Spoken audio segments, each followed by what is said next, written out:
Ordena e ensina estas coisas. Ninguém despreza a tua mocidade, pelo contrário, torna-te padrão dos fiéis na palavra, no procedimento, no amor, na fé, na pureza. Até a minha chegada, aplica-te a lei, a leitura, a exortação, ao ensino.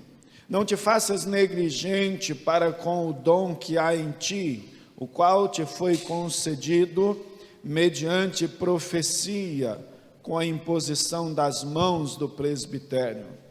Medita estas coisas e nelas sê diligente, para que o teu progresso a todos seja manifesto. Tem cuidado de ti mesmo e da doutrina, continua nestes deveres, porque fazendo assim, salvarás tanto a ti mesmo como aos teus ouvintes. Paulo, preso em Roma, escreve uma de suas últimas cartas para o jovem Timóteo. Timóteo, querido, foi deixado em Éfeso, em uma das viagens missionárias de Paulo. E a história de Timóteo é algo extremamente enriquecedora. De pai grego, foi criado por sua avó, educado na fé por sua avó e pela sua mãe. E esse menino, ele cresce. Em uma das viagens missionárias de Paulo, se encontra com Timóteo. E aí, daí por diante, surge uma bela amizade, uma dedicação da parte de Paulo para com a vida de Timóteo, o jovem Timóteo. Em uma de suas viagens missionárias, Paulo leva agora Timóteo com ele. E passando em Éfeso, depois de passar um tempo na igreja de Éfeso, Paulo resolve deixar Timóteo ali como um pastor, para que ensinasse a igreja, para que continuasse aquilo que já estava sendo feito. A igreja de Éfeso, influenciada pelo gnosticismo, estava demonizando a vida comum e fazendo um certo tipo de dicotomismo, separação. Qual que era o pensamento do gnosticismo? O pensamento do gnosticismo era influenciando a igreja, dizendo que a matéria era má e o espírito era bom. Ou seja, aqui uma separação de alma e espírito. Coloca o corpo, a matéria, no ambiente ali extremamente de depravação, de recusa, enquanto que o espírito estava ali e poderia andar, vagar numa esfera diferenciada. E esta é a preocupação de Paulo. De que a igreja pudesse voltar a entender, já que esta igreja estava condenando, por exemplo, a própria vida conjugal, alguns alimentos não poderiam comer, existia toda uma crítica, todo um olhar extremamente envolvendo o ceticismo, envolvendo o sincretismo, o esoterismo e todas essas correntes que nós encontramos nos tempos de hoje. Já estava lá na igreja de Éfeso, e afetando o cristianismo. Vez ou outra nós encontramos gente com algumas práticas meio que absurdas, e uns numa esfera muito alta do cristianismo, outro numa esfera muito baixa, e começa a haver uma separação. Quer ver um exemplo muito prático disso? Tem crentes que você conversa com ele e você olha para ele e fala, esse cara está numa esfera muito além da minha. Acho que eu nunca vou chegar ao nível de espiritualidade que esse indivíduo tem, porque ele tem um linguajar extremamente purificado na visão dele, como que ele não tivesse pecado. Mas não se engane, nós somos pecadores. Eu e você temos que lutar constantemente contra algumas áreas da nossa vida. E quando nós nos apresentamos diante de Deus, só nos cabe rogar a sua misericórdia, para que nós não venhamos fracassar no nosso chamado cristão. O Senhor nos chamou, o Senhor nos elegeu. Isso é que é maravilhoso no cristianismo. Isso é que é extremamente marcante no cristianismo. Porque a eleição, houve um desejo, a vontade de Deus sobre nós. Acredite, se dependesse exclusivamente de você e de mim, sequer nós estaríamos aqui nessa noite. Mas o Senhor nos elegeu para estar aqui nessa noite. Olha que coisa maravilhosa. E você pode dizer desse jeito, pastor, mas eu tomei banho, eu pensei, eu passei o dia todo, eu vim até na escola dominical. Mas não se engane. A sua carne diz desse jeito, fica em casa. Fica assistindo Fantástico. Não é assim? E aqueles mais, que já estão aí numa caminhada que tem dificuldade com frio, dói um lado, dói o outro, Uma tentação terrível. Vamos ficar mais um pouco em casa. Não, domingo que vem a gente vai. Isso é da nossa natureza, mas o Senhor nos fortalece, o Senhor nos anima, nos encoraja a estar na sua presença. E qual que era o desafio de Timóteo, um jovem pastor? Era ficar em Éfeso e trazer a Éfeso, onde que estava sustentado toda a questão do chamado de Deus, da eleição do Senhor. Por isso eu quero compartilhar com você sobre esse tema, permanecendo fiel ao nosso chamado. Deus o chamou. Deus o chamou para fazer parte desta igreja, mas, sobretudo, Deus o chamou como eleitos. Como eleito do Senhor, Deus o chamou, Deus elegeu você. Eu quero começar dizendo para você que não importa a tua condição, o teu estado emocional. Veja bem, o culto que nós prestamos ao Senhor não depende do nosso estado emocional. Tem crente que não entende isso. Eu não vou à igreja hoje porque eu não estou bem. A pior bobagem que você faz. Deus não espera, Deus não se surpreende com o teu estado de espírito. Deus não fica surpreso com o meu estado de espírito. Se num culto eu choro ou deixo de chorar, se num culto eu sinto mais ou deixo de sentir. Deus não se impressiona com isso, porque Deus conhece o nosso coração. E Ele nos elegeu para Ele prestarmos culto e respondermos com fidelidade o nosso chamado, a nossa vocação. Ele o elegeu. É bobagem você pensar em desistir da fé cristã. O grande desafio de Timóteo não era somente esse, mas ele estava sendo incumbido de uma grande missão. E a grande pergunta que fica para nós é como mantermos fiéis ao nosso chamado. Como nos mantermos fiéis a uma tarefa que em alguns momentos da nossa vida, acredite, é extremamente árdua. É ou não é? Ou é só eu que às vezes tenho essas experiências? Às vezes dói. Às vezes parece que estamos na contramão. Não é assim? Estamos lá, está tudo bem. E de repente fica tudo ruim. Aí volta a ficar bem de novo. Todos nós temos essa experiência como cristão. Porque nós somos peregrinos nesta terra. Não pode ser diferente. Paulo começa essa sessão, irmãos, e aqui na primeira lição que nós aprendemos desse texto, como mantermos-nos fiéis ao nosso chamado. Primeiro, não se deixe corromper. Não se deixe corromper. O homem, ele tem uma grande facilidade em se corromper. Na verdade, nesses últimos tempos, o que mais se ouve é sobre corrupção.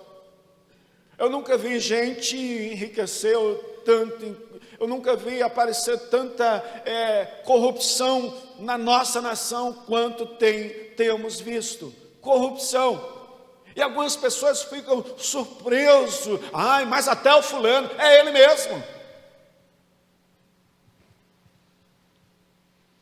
Irmãos, a Bíblia diz que todos pecaram e todos carecem da graça de Deus.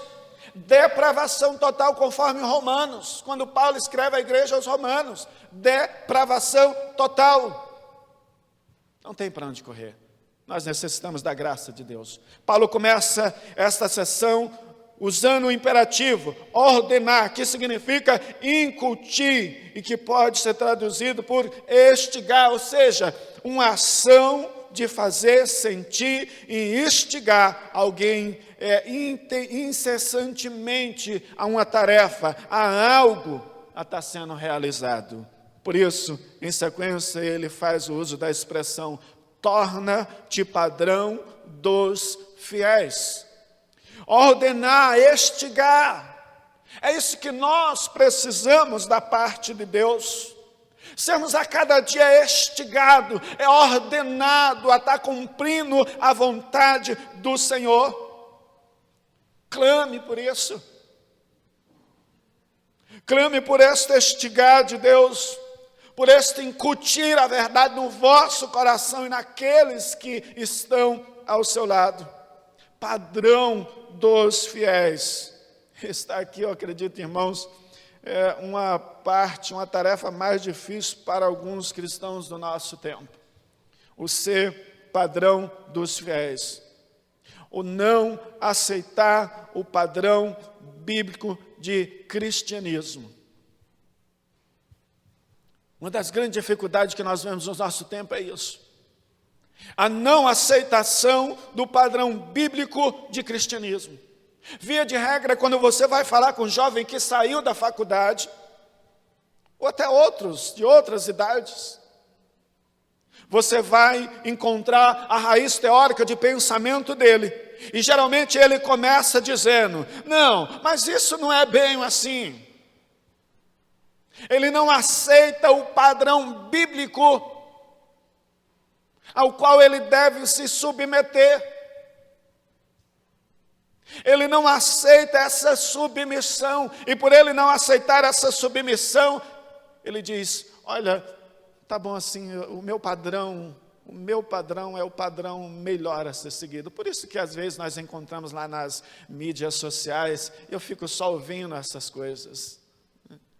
Quando alguém coloca lá o padrão de Deus, o padrão de cristianismo, e vai tocar naqueles temas extremamente delicados, alguém sempre se levanta e fala, não é bem assim. Há uma frouxidão no padrão.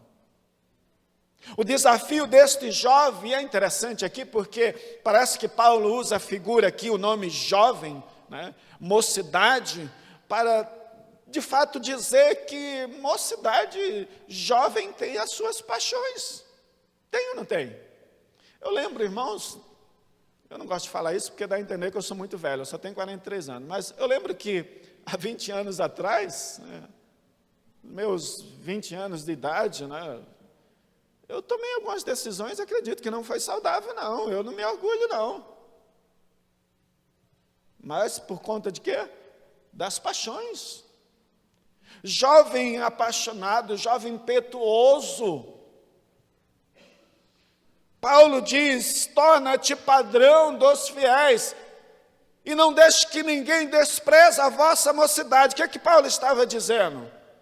Que você, jovem, pode sim ser bênção e padrão dos fiéis. Não importa a sua idade. E quero lembrar aos irmãos aqui, que jovem aqui, naquele contexto, um jovem, ele ia aproximadamente da sua adolescência até os seus 38 a 40 anos, era um jovem. Não se sabe o certo quantos anos Timóteo tinha, mas uma coisa era, se Paulo está citando a mocidade de Timóteo, é porque sabia que Timóteo, estando numa igreja, onde a maioria daqueles crentes eram homens conhecedores da verdade, mas homens que estavam se corrompendo, homens que tinham um padrão e que se deixaram se corromper, e homens que, pela idade, não demonstrava muito crédito ao jovem Timóteo.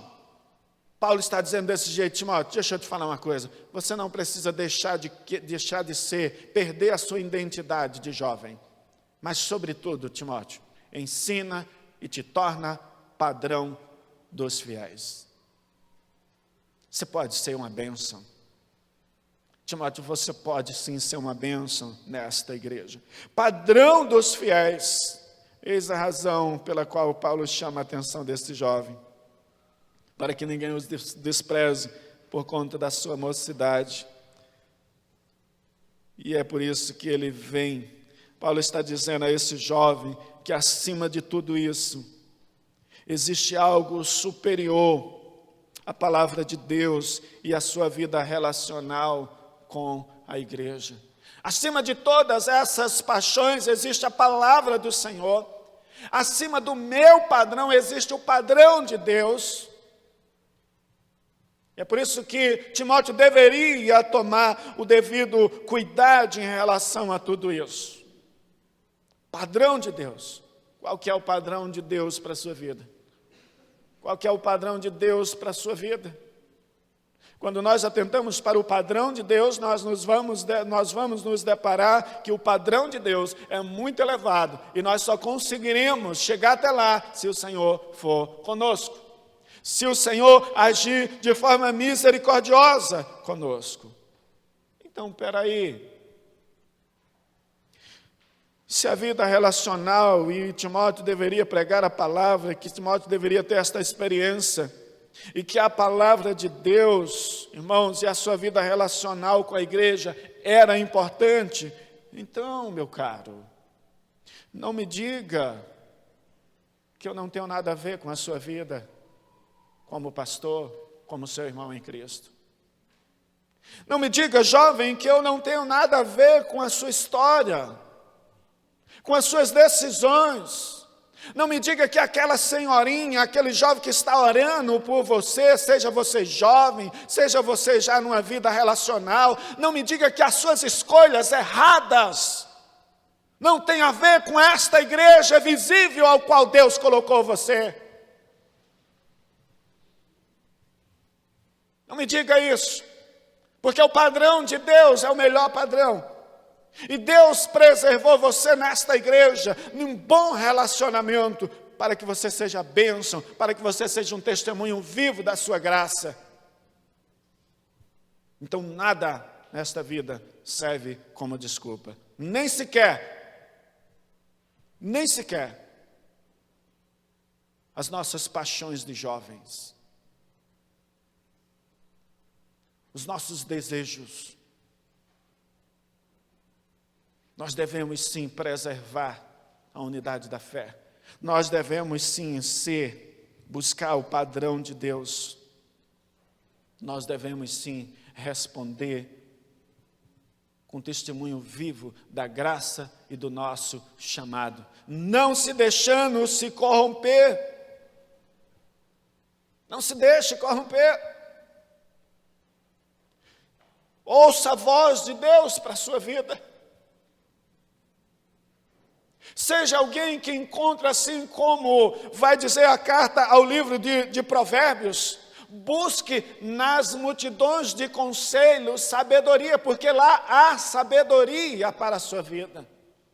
Não seja inconsequente em suas escolhas. Quantas vezes a experiência de pastor, de ser chamado na família, não para resolver problemas, mas apenas para eles dizer o que eles já decidiram. Certa vez alguém manda uma carta para o conselho e diz desse jeito: olha, já fui no cartório, me separei da minha esposa.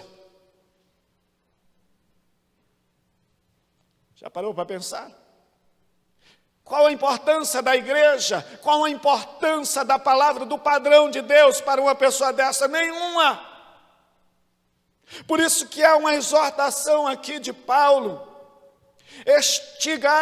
Timóteo, estigue pessoas a ouvir a palavra, ordene, ensine, Timóteo, seja o padrão, seja aquele que busca testemunho vivo daquilo que prega, daquilo que ensina. Ou seja, Timóteo não deveria deixar-se corromper, mas inculcar a verdade aos seus ouvintes. Pregue a palavra.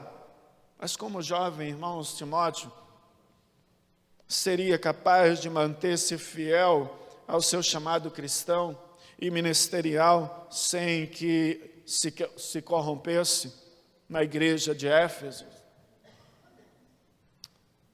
Timóteo deveria ser um exemplo aos crentes.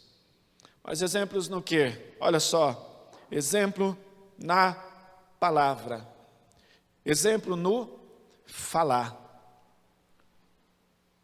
Timóteo deveria ser aquele que falava, mas as suas palavras, e tendo em vista que a igreja de Éfeso, a maioria dos cristãos eram cristãos já de idade, Timóteo deveria ter uma palavra de doçura, uma palavra que trouxesse pessoas a ouvi-lo. Timóteo deveria ser um exemplo na palavra, exemplo no procedimento, ou seja, no modo de viver, exemplo no amor, na fé, fidelidade, na pureza, restritamente por se tratar de um jovem em uma vida de castidade, de pureza, mas aqui em especial nesse sentido, no cumprimento cuidadoso das suas obrigações religiosas na qual o Senhor o chamou. É muito triste o que nós estamos vendo no nosso tempo. A falta de bom senso no cristianismo. Eu fico me perguntando o que passa na cabeça do indivíduo que diz confessar a fé cristã e fica compartilhando coisas das mais diversas possíveis.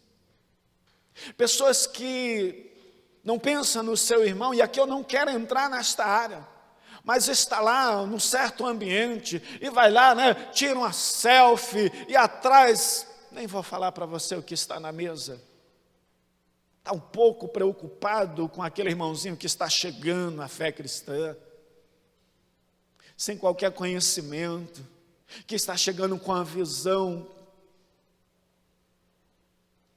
Querido, você não pode deixar se corromper pelaquilo que tem acontecido nesta pós-modernidade, pelaquilo que tem sido oferecido. Veja bem, eu não estou dizendo que você tem que fazer ou deixar de fazer, mas o fato de entender que eu e você não podemos nos corromper, isso quer dizer que eu e você temos padrões para ser seguido, o padrão de Deus a ser seguido, e devemos zelar por ele. Pessoas fiéis ao seu chamado, à fé cristã, são pessoas comprometidas com a verdade, com a palavra de Deus, ao mesmo tempo que a têm como padrão a ser seguido. Este padrão elevado, que Deus é glorificado, disso dependia a vida e o sucesso pessoal do jovem Timóteo. E acredite, conosco não é diferente. Não é diferente. Eu conheci amigos que foram para o seminário. E quando você começava a conversar com ele, você começava a entender a razão pela qual ele estava lá. Ele não se submetia, eu estou falando, não se submetia ao presbiterianismo, não se trata disso. Ele não se submetia aos padrões bíblicos. Ele não se submetia à verdade de Deus, porque já era alguém extremamente influenciado por esse pensamento pós-moderno, essa ideia do que nós vemos hoje, que tudo é muito subjetivo. Eu sou de um tempo, me permita dizer isso, eu sou de um tempo em que o indivíduo que praticava fornicação com a sua namorada, ele tinha que ir em frente à igreja e pedir perdão para a igreja, porque aquilo era uma agressão à fé cristã. Eu creio que alguns aqui são dessa época. Eu digo para você, isso não acontece no nosso tempo. Pastor, isso deveria acontecer? Não de vir aqui à frente, mas deveria no mínimo haver arrependimento no vosso coração, por estar trilhando um caminho que não vai dar bem. Não vai chegar lá, acredite. Não vai chegar lá. Você está marcando a sua carreira, você está marcando a sua trajetória. Não espere que Deus compactue com isso. Arrependa-se.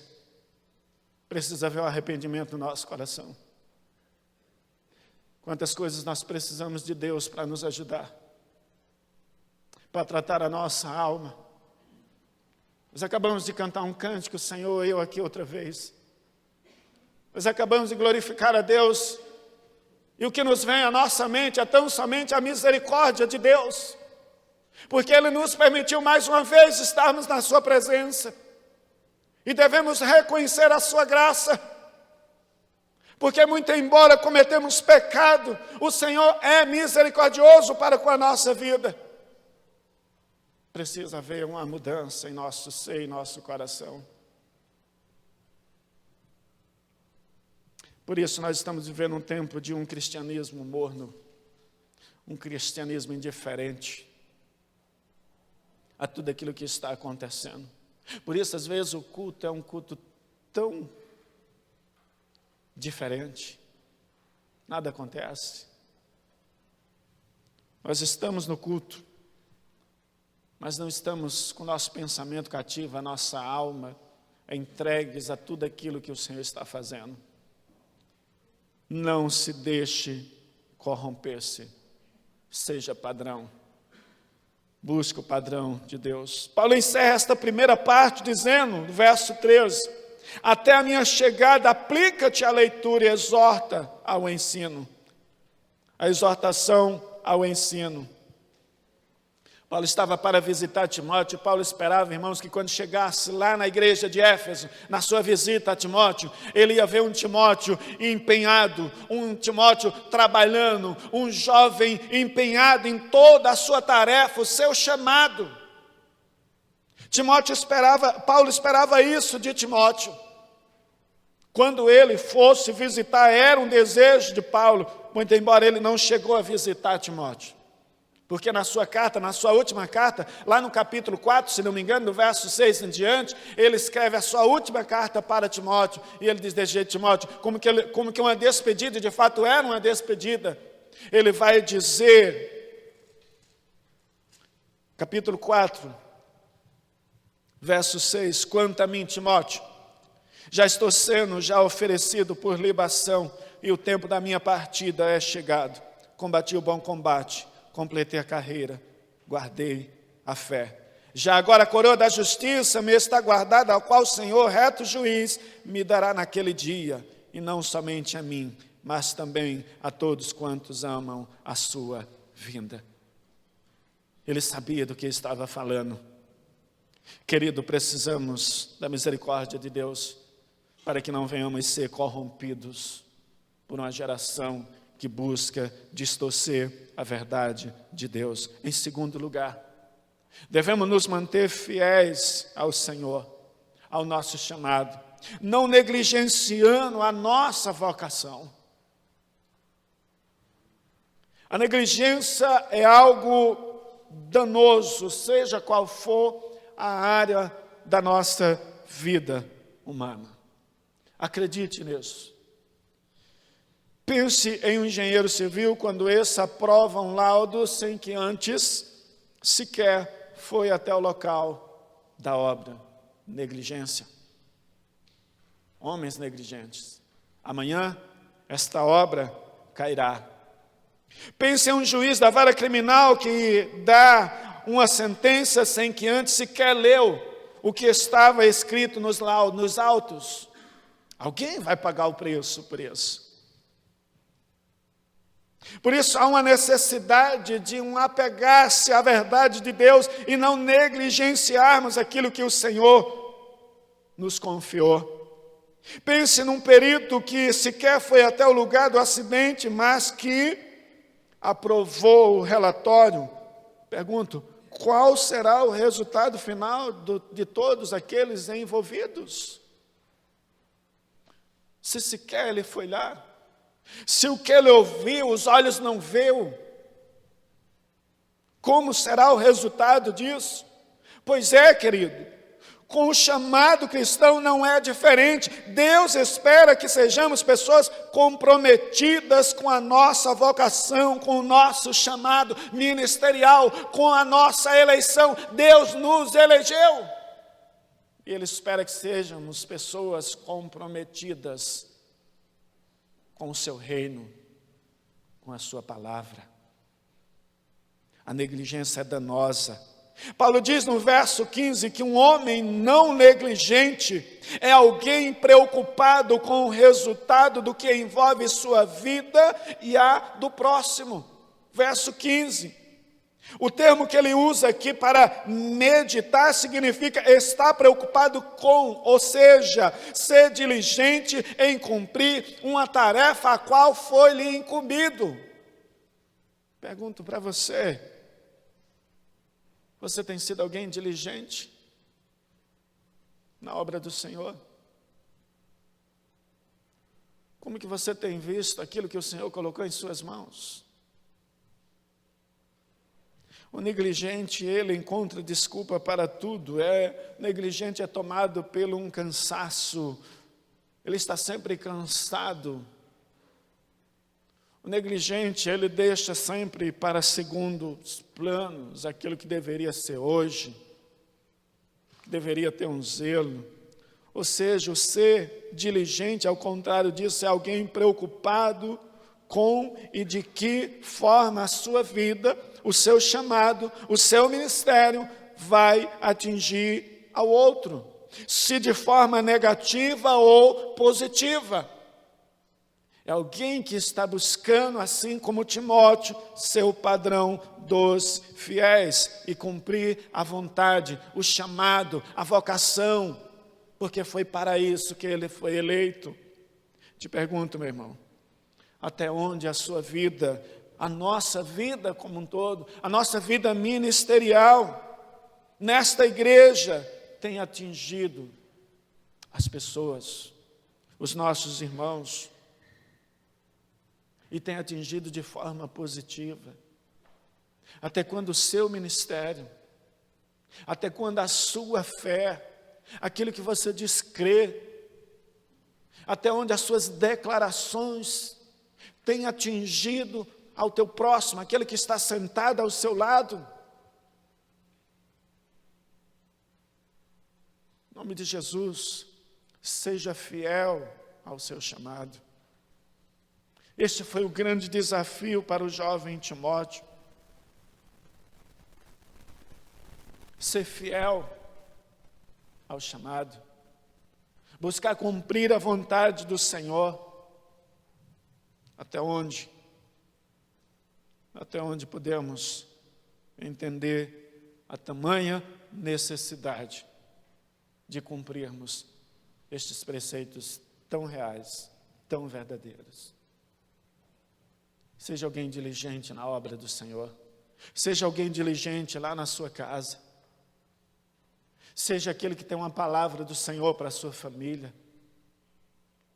Seja bênção lá no seu trabalho. Deus espera isso de mim e de você. Timóteo estava numa igreja que estava passando por problemas diversos. E Paulo poderia ter falado muitas coisas aqui, mas Paulo traz a responsabilidade da vocação, do chamado. E ele diz: Timóteo, torna-te padrão dos fiéis.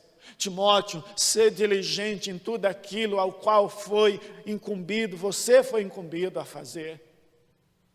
Ele diz: Timóteo, esforce, seja exemplo, Timóteo. Deus tem muito a fazer na igreja de Éfeso. Deus ama esta igreja, Timóteo. Deus nos ama, querido. Deus quer fazer coisas maravilhosas nesta igreja, na nossa vida. Mas em nome de Jesus, você também é um dos chamados, um dos eleitos que está sentado neste banco e você precisa cumprir o seu papel como cristão. No seu lar, na sua vida ministerial nesta igreja. Você precisa fazer a sua parte, Deus o chamou, e acredite, Deus cobrará isso de você.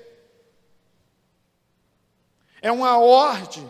O texto começa dizendo, não dando uma ideia, dando como que uma opção para Timóteo. O texto começa dizendo, ordena e ensina estas coisas, um imperativo. Você não tem escolha. Você não tem escolha.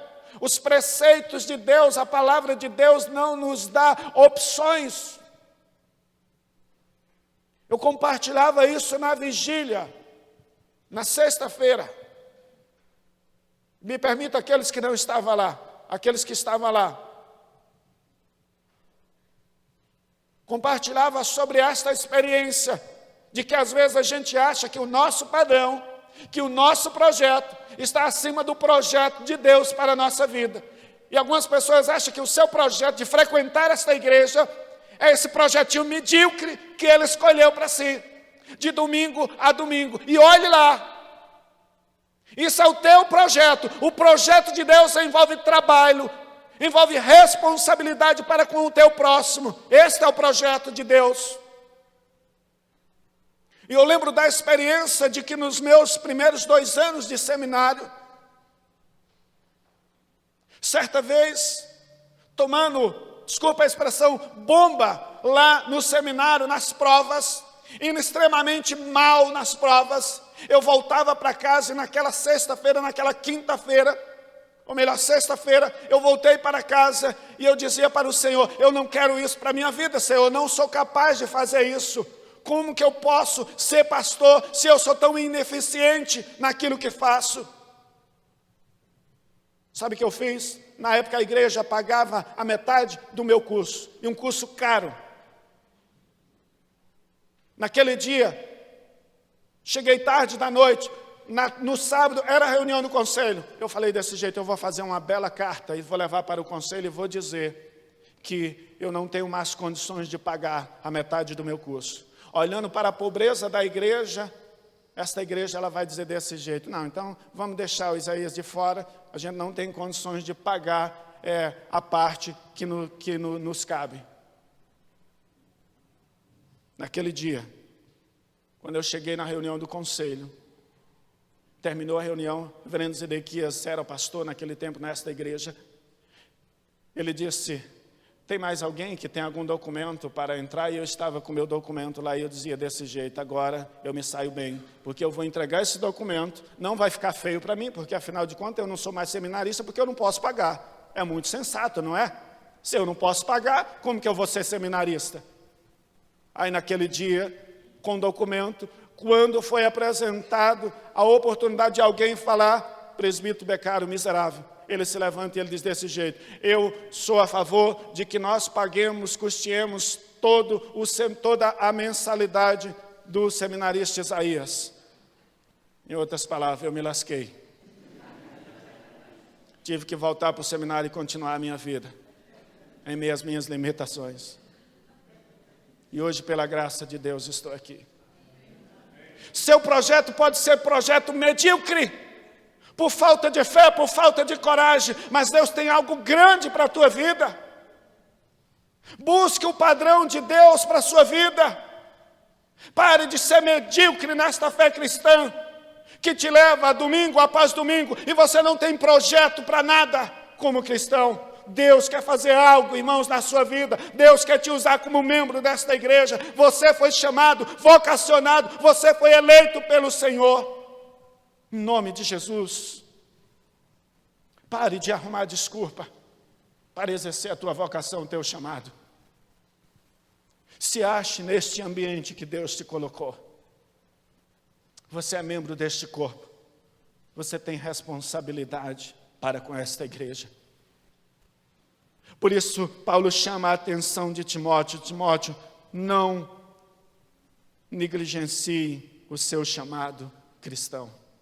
Eu sei que vai ser difícil, Timóteo. Eu sei que vai ser complicado.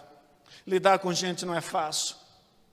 É isso que Paulo estava falando para Timóteo. Eu sei que tem gente aí, Timóteo, olha, pessoal é bom em teologia, mas Timóteo, não negligencie o seu chamado. Não abra mão disso. Terceiro lugar, querido, não se desvie, mas antes persevere fiel na sua vocação. Não se desvie, mas persevere fiel na sua vocação. Paulo encerra esta sessão com 2 imperativos. O primeiro é cuidar de, que lá no grego significa voltar a atenção para, o que indica um estado de alerta, de atenção. Mas atenção para o quê? Porque atenção para aquilo que Timóteo aprendeu, para a doutrina bíblica, como também para a sua própria vida vocacional. Paulo sabia que Timóteo, irmãos, teria alguns embates na vida ministerial dele, na vida em Éfeso. Paulo sabia que não seria fácil para Timóteo. Por isso, uma de suas últimas palavras é essa: medita nestas coisas e nelas ser diligente para que o teu progresso a todos seja manifesto. Tem cuidado de ti mesmo e da doutrina, continua nestes deveres, porque fazendo assim, salvarás tanto a ti mesmo como aos teus ouvintes. Essa foi a última palavra de Paulo a Timóteo nesta sessão. Para aquilo que ele aprendeu, para a doutrina bíblica, como também para a sua própria vida vocacional, devocional, relacional. Homens fiéis são homens que estão sempre alertas quanto às astúcias de Satanás contra a sua vida. Tome cuidado com aquilo que às vezes acontece dentro da igreja, na sua vida relacional. Toma cuidado. Você está numa esfera espiritual. O seu relacionamento para com a igreja é um relacionamento diferente que você tem com seu amigo lá da faculdade, onde ele não confessa a fé que você confessa. Pastor, mas por que é diferente? Porque você compartilha da mesma fé, da mesma palavra. Quando a coisa está fervendo entre você e o seu irmão, você vai para a palavra. Aí você senta com o indivíduo e você diz: olha, a Bíblia está falando assim, vamos por ela, vamos solucionar esta crise com ela. A palavra, a palavra, a palavra. Acredite, você tem um inimigo que constantemente está tentando destruir a sua família, sua vida relacional, mas que prioriamente quer destruir a sua fé, o seu ministério, quer tirar você do lugar onde Deus te colocou. Jesus é a experiência disso. Lembre-se que o próprio Cristo foi tentado. Jesus foi tentado nas suas necessidades mais básicas. Comida. Satanás é ousado, irmãos. Imagine, falando com o Senhor: estás com fome, Jesus? Não é assim? Está faltando alguma coisa? Serve a mim. Ou melhor, transforma esse pão, transforma essa pedra em pão. No poder. E tantas outras coisas. Nós, irmãos, não somos diferentes. Nós vamos ser tentados naquilo que é tão básico na nossa vida. Esteja em estado de atenção. Esteja a sua despensa cheia ou vazia. Esteja você no melhor momento espiritual da sua vida ou não. Ele irá te tentar para que você duvide da palavra de Deus para a sua vida. Sabe aqueles projetos que você tem idealizado? Você vai entrar em dúvida quanto a isso. Paulo está dizendo ao jovem Timóteo: preste atenção, não baixe aguarda. A despeito disso, Paulo agora usa o seguinte imperativo, ele diz: continue nesses deveres, o que pode ser traduzido por perseverar, ou seja, Timóteo deveria continuar, perseverar naquilo para o qual foi chamado. Perseverar no quê? Na vocação, na palavra de Deus. Perseverar. A perseverança na vocação não somente tem um caráter pessoal, de nos preservar, mas também de abençoar a outros. Uma vida de fidelidade é uma vida abençoadora. É abençoadora. Alcançamos pessoas por meio de uma vida de fidelidade ao Senhor.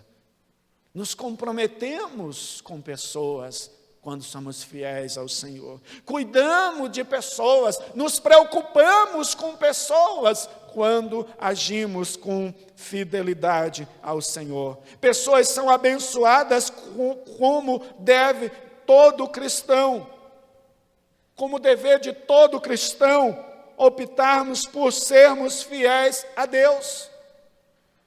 Pessoas são abençoadas quando optamos por uma vida de fidelidade. Via de regra, o sofrimento cristão se dá por conta da nossa infidelidade e falta de perseverança. Via de regra, o nosso sofrimento se dá por não atentarmos para os ensinamentos bíblicos. Via de regra, é isso que acontece. Seja perseverante, seja fiel, não distancie das Escrituras, você será bem-sucedido. Caso contrário, sabe esse projetinho de vida que você tem aí? Não vai chegar a lugar nenhum. Deus tem algo superior para você. Deus quer ver você ser bênção em todas as esferas da sua vida. Mas comece se comprometendo com o reino do Senhor. Seja fiel ao seu chamado, à sua vocação, à sua eleição. Seja fiel tendo a palavra como padrão para a sua vida. Seja fiel não negligenciando a sua vocação, o seu chamado, o seu papel, seu papel como membresia desta igreja. Seja fiel. Seja fiel perseverando na verdade de Deus. Tudo aquilo que você já aprendeu do Senhor, seja fiel. Seja fiel. Não desista. O Senhor te chamou, o Senhor te elegeu. Assim como chamou aquele jovem Timóteo para uma experiência real, para uma experiência de crescimento. Você percebe que Paulo vai usar a expressão progresso, para o teu progresso. E por que Paulo usa esta expressão? Porque Paulo sabia que Timóteo seria bem-sucedido e que estaria abençoando e impactando pessoas. Seja alguém que tenha progresso, que progrida na sua vida. Seja alguém assim, em nome de Jesus. Querido, eu quero concluir dizendo, Deus o chamou. E assim como a Timóteo, ele o separou para ser bênção e abençoar outras pessoas. Acredite nisso. Deus o chamou para esta finalidade. Não se deixe corromper, não negligencie o chamado de Deus, persevere, resista ao desânimo, seja bênção na sua família, na sua igreja, no seu bairro, na sua cidade. Seja bênção e que o Senhor o abençoe. E que tomemos esta palavra como um verdadeiro desafio para a nossa vida. Que se alguma coisa precisa mudar, que mude. Se alguma coisa não está no lugar, coloque no lugar. Deus quer te usar. Deus quer nos usar. Deus quer que sejamos bênção em toda a esfera da nossa vida. Que o Senhor os abençoe. Convido a você.